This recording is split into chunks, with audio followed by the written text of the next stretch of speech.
your daily dose of sports and fun. This is the Morning Drive Podcast from Double T 97.3, presented by Cantex Roofing and Construction. I'm Mike Hebert, owner of Cantex Roofing and Construction. Every day is game day, and we'll get it right when it comes to your roofing, construction, windows, and mirrors. Call Cantex Roofing and Construction today. Together, we are one serving you. Hey, good morning. So just a little bit more on this A&M Texas baseball coaching situation. Jim Schlossnagle in the press conference yesterday said that he and Del Conte, quote, talk all the time, but Texas had a baseball coach. Are we really supposed to believe that? Del Conte, Schlossnagle said this, that after he returned home from Omaha, Del Conte came to visit him, and he made the decision to go. Right. Del Conte said... Meanwhile, the reports say that the deal was done before the regional started. Yeah. He said that he dove in with every ounce to help A&M have the very best baseball program we could possibly have, and that investment lasted through the last pitch of the national championship game. It never wavered, not 1 second. I don't care what anybody says. Well, sure, I'm sure that you did. I mean, I'm sure that you put everything that you could to help your team win, and because you're there, you might as well win, right? Mm-hmm. You know, it's not like, and you would have to be able to. You would certainly be the best one to answer this question. You know, it's once you get to that level. I mean, you're scouting and you're getting your teams prepared, but there's still quite a bit of downtime, right? I mean, it's not like you're watching film and analyzing every little thing, or maybe you are. In Omaha? Yeah. Oh, I think they're doing a lot of that, yeah. Yeah, but I mean, there's still some downtime, though. I mean, you still have... A little bit, yeah, sure. Yeah. Del Conte said he headed straight to College Station to meet Schlossnagle on Tuesday, hoping to reach him and, quote, take the air out of the room in a face-to-face meeting to persuade him to make the leap. Del Conte said he hid out in a cemetery in Snook, Texas, about 20 minutes outside of College Station for about 4 or 5 hours to avoid being spotted. Why would you do that? Why would you do that? He said, with Jim, our eggs were in one basket. I was banking on my relationship with him that we could come to a deal. I was really nervous, to tell you the truth. Usually when somebody says to tell you the truth, you kind of wonder if they're telling you the truth.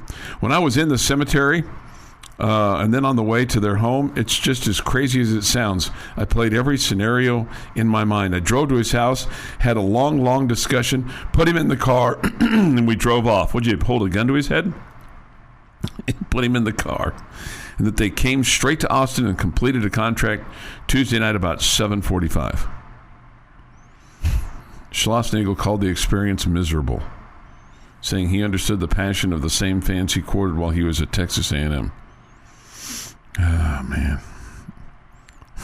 You can't make this up, man. Hid out in a cemetery, allegedly, for 4 or 5 hours.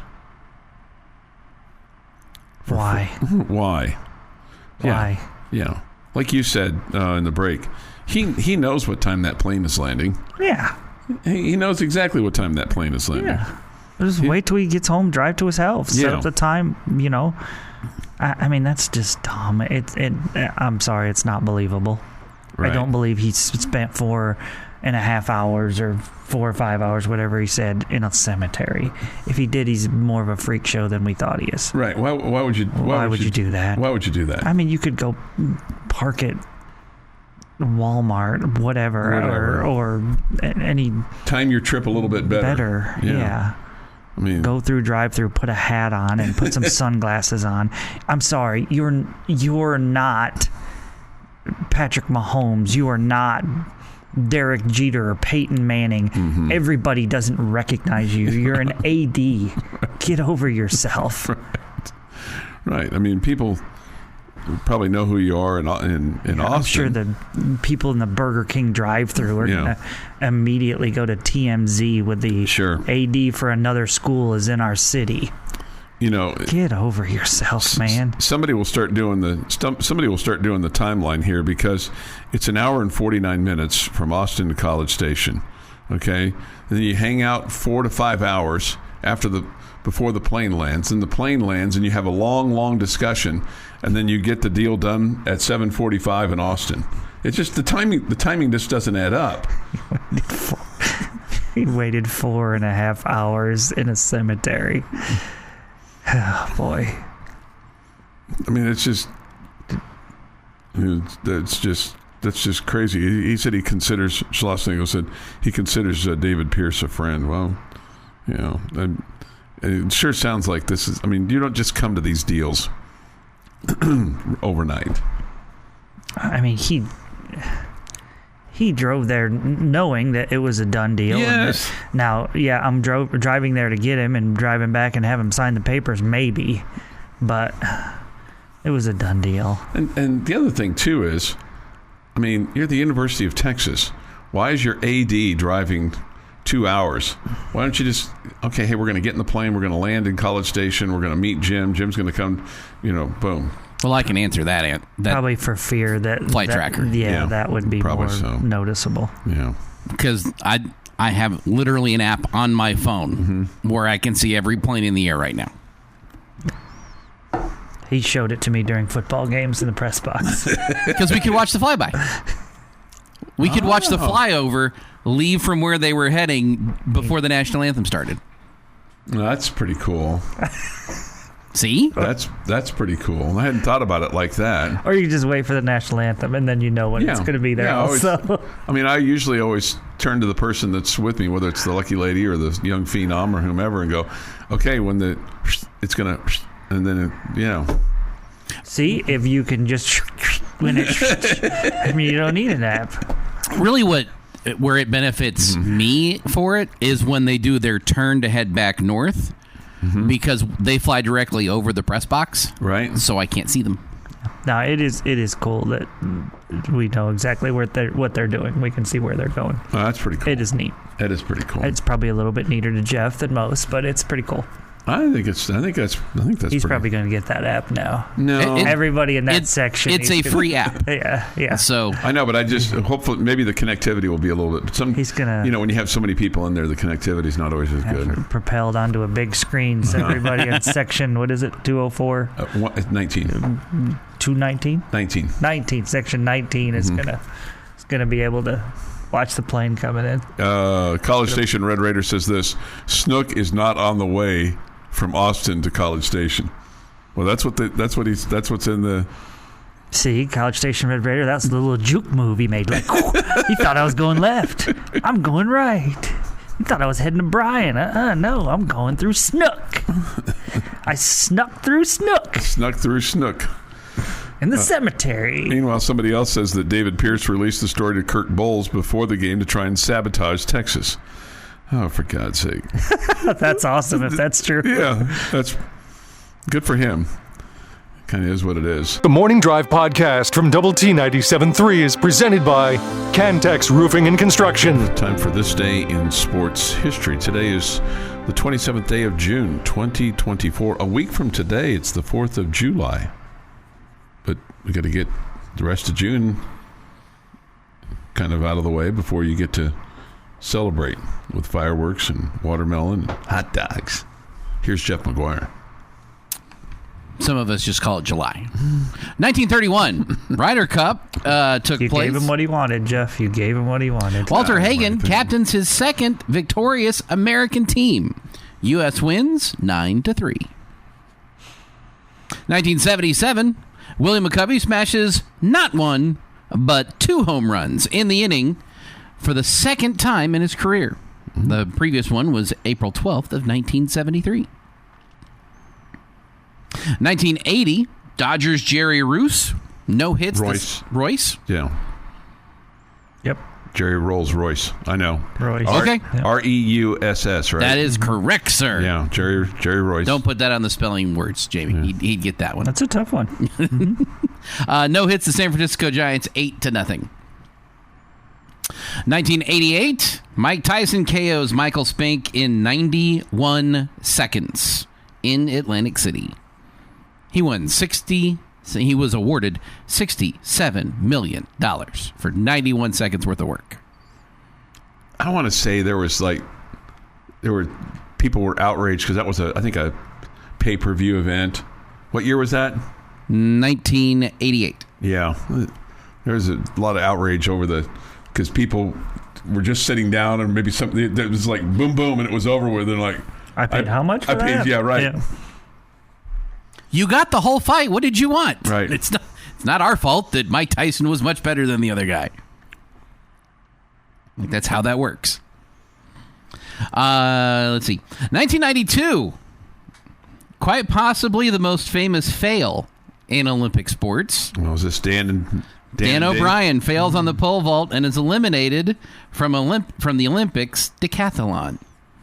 So the Dan and Dave promotion from Nike was canceled. Right. Well, modified.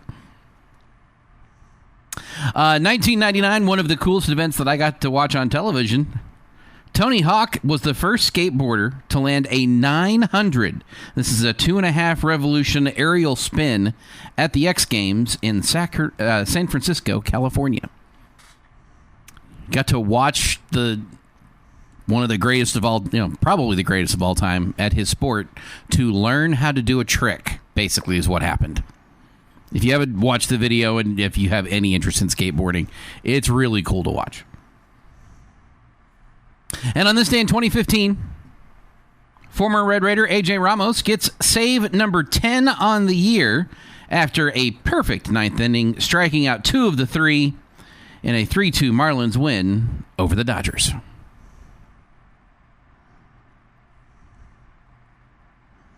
It is National Bomb Pop Day and National Ice Cream Cake Day. When the ice cream man came around, or as we called it, the ding dong man, I never went for the bomb pop, the red, white, and blue bomb pop. I liked it. Always went for something else, like the dreamsicle. Usually is what I went for. It's also National Onion Day, but I felt like we needed a pause between the 2 and the 1. 2 awesome things and then the onion. You're not just eating an onion. Happy birthday, Tobey Maguire, 49. Vera Wang is 75. J.J. Abrams, 58. Yordan Alvarez, 27. And Jonah Heim is 29 today. And on this day... 29. Wow. After 59 years, the iconic Route 66 enters the realm of history. In 1985, when the American Association of State Highway and Transportation Officials decertifies the road and votes to remove all of its highway signs.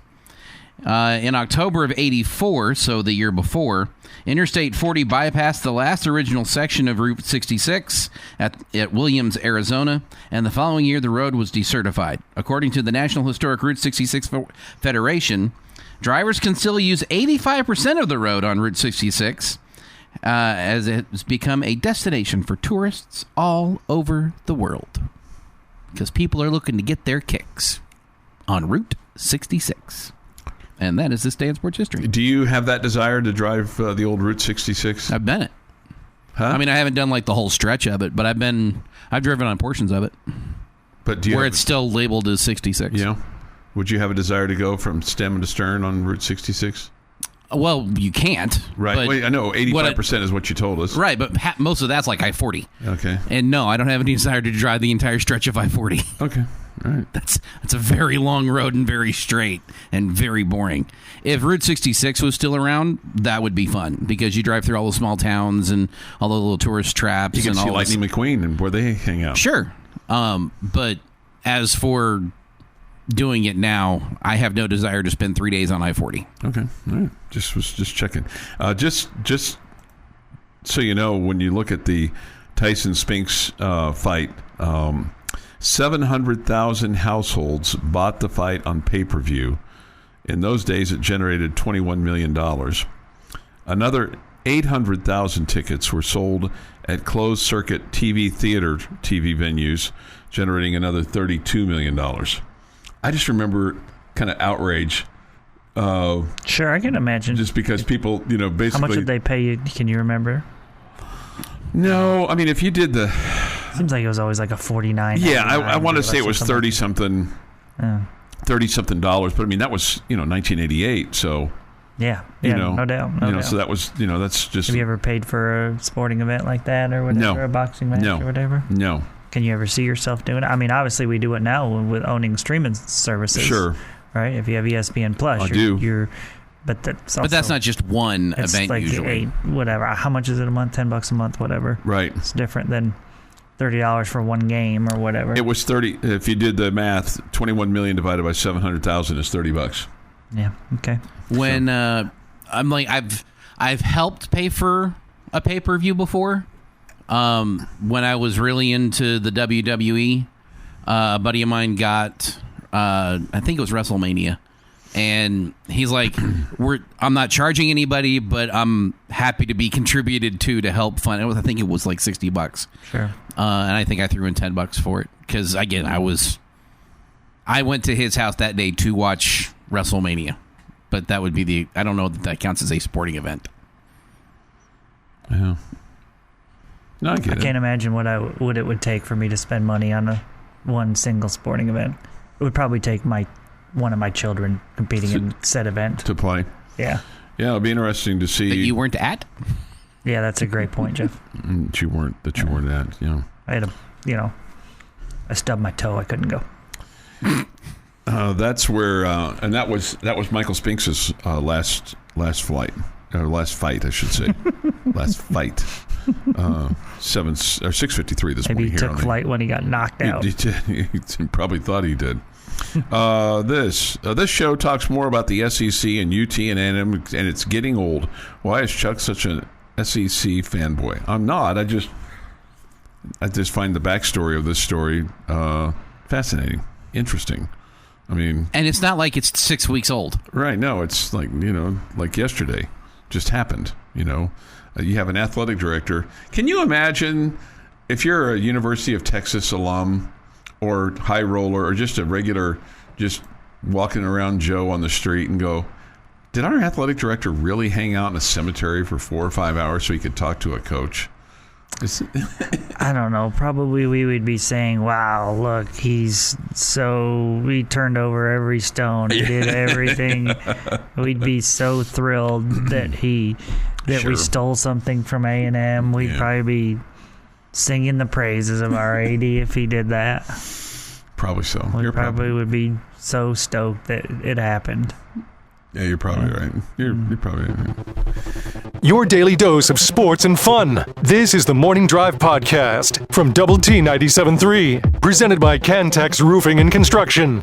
You'll hear a full complement of the End of the Bench this morning from 9 to noon on 100.7 The Score, and the Bottom Line today from noon to 3 on 100.7 The Score.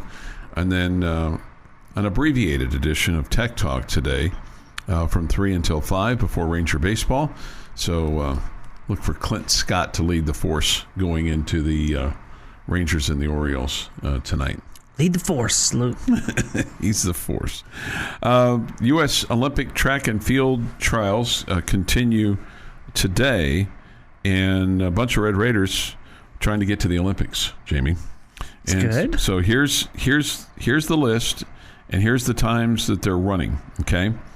In the 800 meters at 6:30 our time tonight, this is the first round. So they've got several rounds to go through. I'm not sure how many. I'm gonna guess a first, a semi, and a final, okay?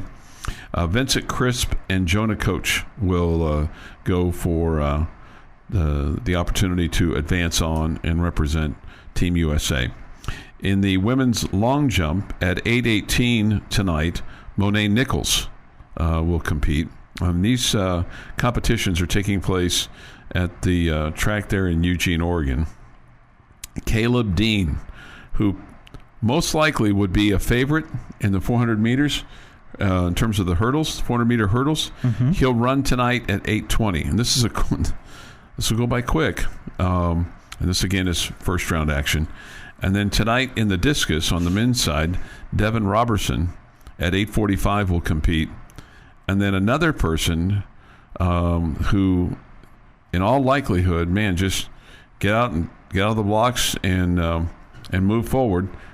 He just missed out on the 100 meters, but Courtney Lindsay will run tonight at 9:33 in the 200 meters. Okay, so lots of Red Raiders for the shot here. Yeah. And already a couple of South Plains College tracksters have advanced on to Paris. Okay, so look for that tonight, and that's exciting, really exciting for those guys, for those young men and women that are competing. I saw this note with regard to the Olympics. The Olympic Village is not offering AC air conditioning, so the United States will bring their own units. That's good. Yeah, the United States will be one of the countries providing portable air conditioning for its athletes at the Olympic Village this summer. That will tip off the Olympics here in about a month. Said that although they greatly respect the efforts the Paris Organizing Committee has put into sustainability, bringing air conditioning units is the most beneficial decision for Team USA athletes. This quote from the U.S. Olympic Committee Chief Executive Officer. Her name is Sarah Hirschland. As you can imagine, this is a period of time in which consistency and predictability is critical for our Team USA's performance. In our conversation with the athletes, this is a very high priority and something that the athletes felt was a critical component in their performance capability and the predictability and consistency of what they're accustomed to. In other words, they want cold air. Sure, who doesn't? Right? Yeah. I think everybody does. Yeah. Well, most people, at least. Apparently, the Paris Agreement has a goal to reduce local emissions by 100% by 2050. Well, maybe don't bring everybody there for the Olympics then. Right. Yeah, they're aiming to cut the greenhouse gas emissions from previous summer games by half and offset any residual emissions to achieve carbon neutrality. For God's sake. Okay. Somebody wanted to know off the text line, are those times central? Yes, those are central times. Yep. This is from the Paris Olympic Committee. Of course, they're going to say this. We designed these buildings so they would be comfortable places to live in the summer, in 2024 and later on. We don't need air conditioning in those buildings because we oriented the facades so they wouldn't get too much sun during the summer. And the facades, the insulation is really efficient. Balderdash. I could never live in Paris if that were somebody told me, you don't need the air conditioning because we've moved the facade so that it doesn't hit the sun. I'm sure they did those things. Mm-hmm. And I'm sure it's fine for a lot of people. Mm-hmm. But having the option for air conditioning that the country is bringing in, that they're using their own money to bring it in, why would that bother you? Yeah. It's not bothering me. Well, it's going to run their electricity bill up. Yeah. Other Olympic delegations. I bet won't be the only country that does it. Nope. Here's the other countries: Australia, Canada, Denmark, Great Britain, Greece, and Italy. Okay, Australia makes sense to me. Canada? Well, maybe they. I guess they're used to the cold. Yeah, why not Canada? Why not any of these people? Yeah. Greece or even Italy. Please do tell. Why not Canada? Well, you'd figure they'd be escaping the cold as opposed to looking for more of it. If they're used to air conditioning, they're going to want air conditioning. Yeah. It's not like it's a desert region where they're used to the hot temperatures. Yeah. Let's see. The high today in Toronto is going to be 66 degrees. Okay. That's it? Yeah. Again, maybe I thought they'd be escaping the cold. 66? Is it a bad weather day? I think so. That's disappointing. Yeah. 68, excuse me, at 6 p.m. tonight. Growing 69 at 4. Yeah. Growing up in central New York, is that not that far from Toronto? And in the summertime, we were in the 80s, and we touched 90 every once in a while. Sure. But you're in the 80s. I don't know whether in the 60s. I think it's just I think it's an off day there in Toronto. I just picked Toronto because that was like the one. Montreal. We'll do Montreal weather. It was just the one city I could name off the top of my head. Montreal, the current conditions in Montreal, it's 59 degrees right now. They're looking for a high today of mid-60s, 67. So there you go. Somebody says this, here's hoping their electrical system will handle the load of all those ACs. Yeah. That's what I wonder about. Yeah. And you got to have the right plug and all that kind of stuff. I'm sure the U.S. Olympic Committee has thought about that. Probably so. But it's just pointing that out. Yes. And if the building is as good at insulation as they say it is, you won't be using the air conditioner a lot because you'll get the room cool and it'll stay that way. Man, I think I'm hitting that. If I'm one of those athletes, I'm hitting that thing. I'm going boom, put it on 70 degrees. Let's get nice and comfortable here after a hot day at the Olympics. Especially if you're out there competing outside, you're probably going to want to have a little bit cooler. Yeah, absolutely. So there you go. 7:23 this morning here on the Morning Drive. I don't know how this affects things for them, but Iowa State has lost a basketball player. Iowa State forward Dwayne Pierce announced over his Instagram channel yesterday, Jamie, that he'll be stepping away from the men's basketball program for personal reasons. He was a 2024 signee, and he's a 6'5", 210-pound forward, rated as the number 157 player in his recruiting class. He originally had committed to Iowa State in January of 2023. So he chose Iowa State over Memphis, Illinois, LSU, Nebraska, Georgia Tech, George Washington, Florida State, St. John's, Rutgers, and New Mexico State. Be interesting if he lands anywhere. Or if he's just a guy that needs a break from basketball. That's I wonder what the deal is there. Yeah, I don't know. Hopefully everything's okay. Sure, right. 7:24 this morning here on the Morning Drive. Jamie's got a question for us. That's next. The Morning Drive podcast from Double T 97.3 is presented by Cantex Roofing and Construction. Jamie's question of the day on Double T 97.3 is brought to you by Connecticut of West Texas. All right, you get to pick 4 schools from the Big 12 Conference that Texas Tech will play every year in football, every year in baseball, and they will have a home and home in basketball. Okay. Who are the 4 schools you are choosing that locked on every year Texas Tech plays? Okay. Every year that Texas Tech plays in football, 4, and then 1 home and home for basketball? For each of those schools. Oh, for each of those schools. So you will play them once a year in football. Mm-hmm. You will play them twice a year in basketball, and you will play a series with them in baseball. Oh, okay. So it's got to be the same 4, or it can be different? No, same 4. Same 4. Okay. 4 schools. 4 schools. I want to play Oklahoma State. I want to play TCU. I want to play Baylor. And let's go with an Colorado, because I think that'd be fun for the time being. Okay. Well, we were 3 for 3. It'll be especially fun during baseball season. We were 3 for 3 there. Yeah, that's true.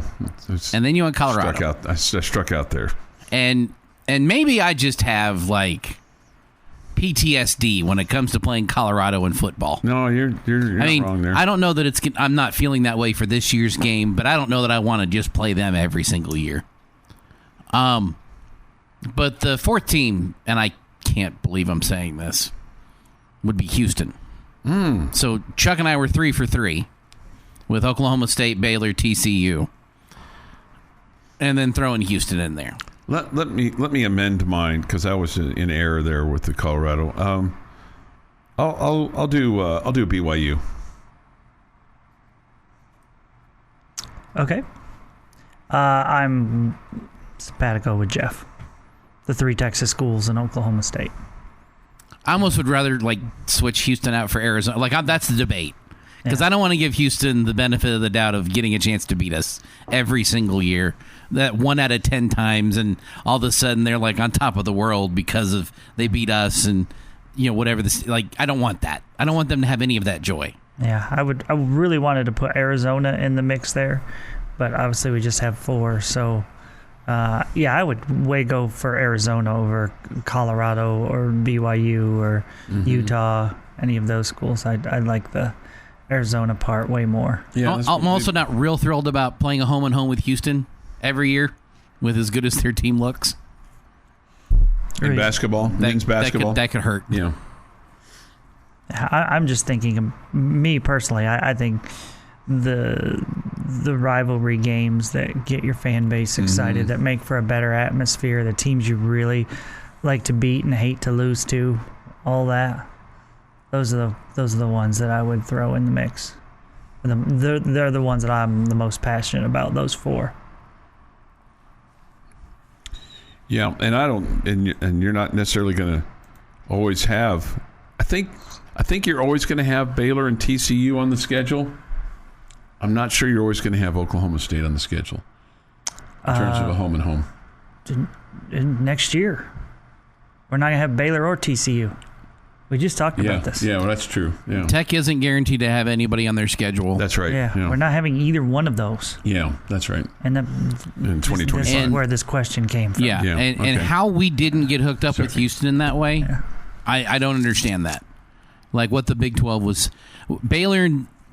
Tech, Baylor, TCU, Houston, those 4 schools needed to get paired off in some way. Now, I would have paired probably Baylor and Houston and Tech and TCU, north half, south half of the state, that they would play each other every year. Or do Houston and TCU where you get Dallas versus Houston, or I guess I would say Fort Worth versus Houston, and then get East-West lineup. But the fact that they didn't set that up is a little mind-boggling to me. I wonder why. I think what happened was when the new league formed, that they were asked who's the one rival you want to play every year, and nobody picked us, and we didn't pick them like on the same card. That's the only thing I can think of. Like if you had one school that you could always do a home and home with and all those things, who would it be? I don't want to do home and home with anybody in football or baseball. I mean home and away. Sorry. Who do you want to play? If who's the number one on the list? Well, you're not going to play home and home or home and away, whatever you want to call it, in football season. No, I got you. But I mean, like every other year kind of deal. Okay. All right. TCU. See, I would say, I think I would rather play Oklahoma State, but TCU would be right there with me. I'd be right there with you on TCU. But I think if you're asking me, I would say I'd rather play Oklahoma State every year in football, either there or here, home and home in basketball, and then home or away in baseball.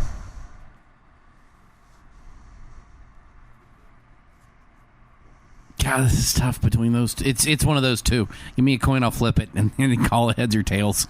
Like, I'm straight even with TCU and Oklahoma State. I don't know which one of those two you needed to play every year.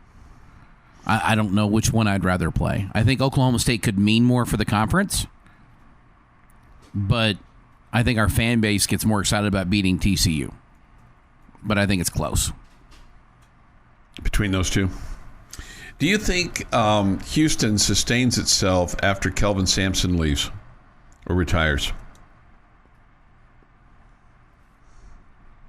Probably not.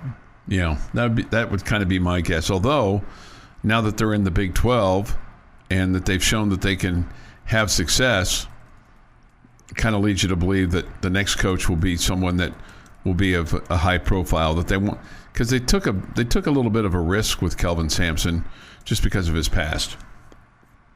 And I don't think they'll have to take that same risk. It's not a risk anymore. It's all legal now. Yeah, right. But I mean, he was a trendsetter. He was a trendsetter. He and our buddy Chris Beard. Yeah. Somebody says TCU, Baylor, Oklahoma State, Arizona.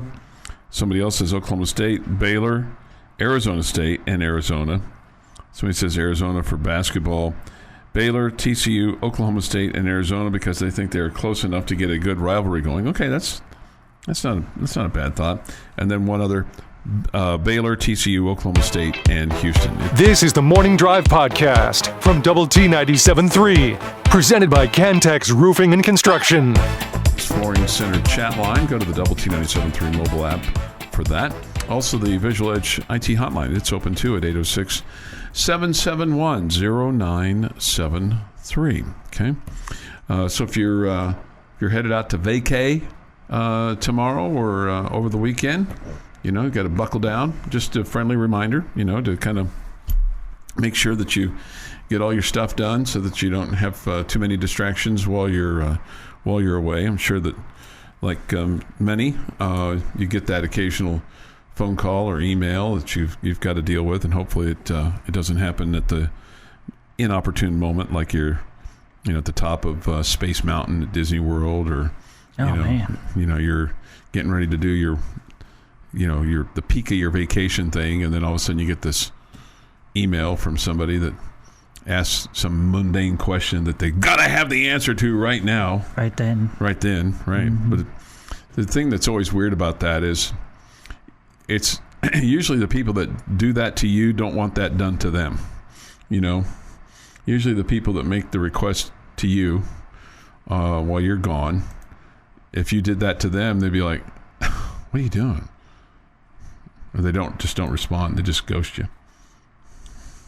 Yeah. I don't know. When it's email, isn't when somebody sends you an email or whatever, that's really, I take that as get to this when you want to. Yeah, when you can. If they wanted it immediately, that would be in a text. Yeah. Right? Maybe so. I hadn't really thought of it like that, but you may be right about that. Like our boss, if he sends something on the weekend, mm-hmm. and he's prone to work on the weekend, he'll send it in an email, mm-hmm. which says, get to this when you can at some point this weekend, or when you come in on Monday. Yeah. But if he sends me a text, I know he's looking for a response then. Okay. Oh, well, that's it. It's good to know. That's the kind of policy your rule, I follow. The rule of thumb. Okay, well, that seems reasonable. I will take that. If somebody sends me an email, I don't think they need an immediate response on the weekend. Okay. Or in the evenings. Okay. But if they send you a text, then it's the other way around. They're looking for a response. Yeah. Okay. I just generally follow the rule. If my bosses tell me to jump, I hope I'm already in the air before they finish hitting send. Oh, it's not that. That's the rule I try to follow. That keeps me out of trouble. Jeff also knows that if I'm contacting him, there's a problem. Yeah. He needs to jump. Yeah, I don't send Jeff emails or texts generally. I send him texts. Yeah. Which means now. If the guy down the hall sends me an email, I hope I'm already in the air when he says jump. All right, a couple thoughts here from the Yates Flooring Center chat line, then I'll move on to the Cowboys. Houston will be doing everyone a favor having a coach in waiting, and it being his son. Those rarely work.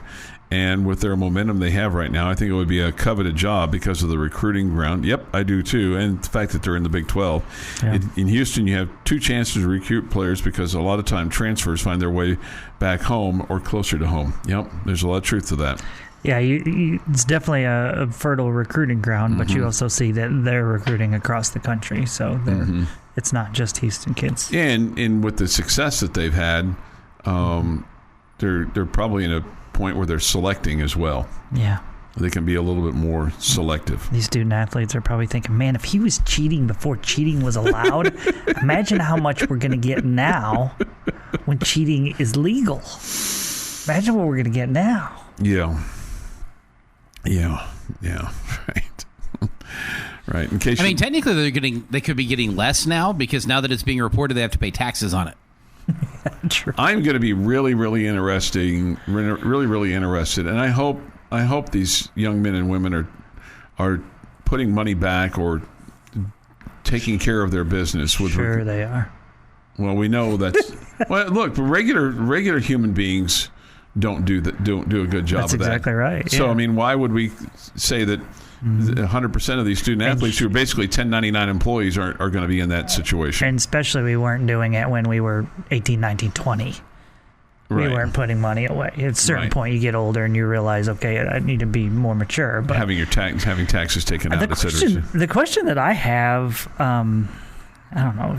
I don't know that anybody cares to know the answer, or maybe just we all know the answer. But I just wonder how many kids this is. When you transfer from a school to a school, some classes transfer, some classes don't. Mm-hmm. And if you're a kid that's playing for 3 different schools over the course of your college career, how is that affecting your ability to get the degree and finish it out? And I mean, because you're going to lose classes, you're going to lose credits, and you're not going to be able to get that degree. And so you're getting NIL money, and so you're thinking to yourself, I don't need to worry about finishing off that degree or whatever. I just wonder how many of them are going to end up 10 years later wanting to go back and finish off the degree. I wonder how many of them are going to have to do that now, where maybe they didn't have to do that as much in the past because they were at one school for 3 or 4 years and it was easier to get the degree. But once you're transferring or whatever, but I'm sure that, I don't know. I mean, are they making it easier for the guys to make these classes transfer? I don't really know the answer to that. Guys, girls too. Yeah. I hope they're able to get their degrees, and I hope it's not a big problem, because otherwise 10 years from now, we're going to start realizing, oh, hey, remember a great player for said school or whatever, and he's struggling. Yeah. And we don't want that. We don't want to see our heroes or guys that we root for, or even if they're not guys that we root for, he played for another school or whatever. We don't want to see all the great college athletes that didn't pan out and be NBA or NFL or Major League Baseball superstars. We don't want to see those guys struggle, and that's a bad look. So I just hope the academic side of it, that a lot of these guys aren't putting themselves in a bad spot with all the transfers and classes not transferring and all that good stuff. But we know from history that that's probably reality. There's probably some reality to that. Yeah, probably so. And the thing in this is and I also know that none of these kids are worried about it. Today. Oh, yeah. None of them are. None of them are worried. Oh, man, if I transfer to go play for that school, then, man, all my credits won't transfer. I'll have to take Biology 102 again and blah, blah, blah. And then life starts getting in the way, and then the next thing you know, it's like you're not making the money that you were making playing college basketball, and you've lived a certain lifestyle, and now you have a different level of means. And you don't have a degree. Yeah, and you don't have a degree, and you've wasted your opportunity. Mm-hmm. Oh, have you ever thought about being a guidance counselor? He is to 2 girls every single day. I know, but professionally. I think you offer sage and wise advice. He is to about 10 people in the building every single day. This has been the Morning Drive Podcast, presented by Cantex Roofing and Construction. Check out our library of Double T 97.3 podcasts at doublet97.3.com.